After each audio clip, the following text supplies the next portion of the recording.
Bwana mambo vipi, leo tumekuletea kipindi pendwa cha Game Club TV bwana, wanakuambia elimika nasema na wafugaji kwa maisha baadaye bwana. Sasa nikukaribishe, karibu Game Club TV tujifunze pamoja na Dr. Mchuma bwana. Charles. Yetu Game Club tunapatikana hapa Lita Mpwapwa. Kwa majina yangu naitwa Daktari Mchuma.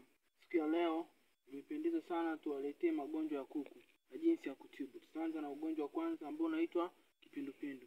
Huu ni ugonjwa ambao unasababishwa na virusi. Dalili kuu ya kipindupindu: ya kwanza, kuku analisha muhalo mweupe. Dalili ya pili, kuku anakuwa mdhaifu.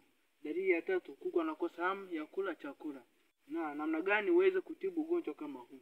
Ugonjwa kama huu inabidi utumie madawa ambayo ni ya sulfa ama yamechanganyika na ingredients za sulfa. Hii itakusaidia sana kwenye kutibu ugonjwa wa kuku. Ama unaweza kutumia dawa moja ambayo ni pendo inaitwa Trimazine 30%.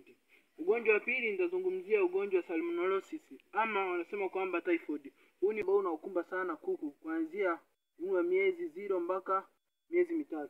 Ina maana kwamba ugonjwa huu unaambukizwa, unasababishwa na bakteria. Moja kwa moja dalili kuu za ugonjwa huu wa typhoid: kwanza, kinyesi ambacho utakuja kugundua bandani. Kuku huwa wanakunywa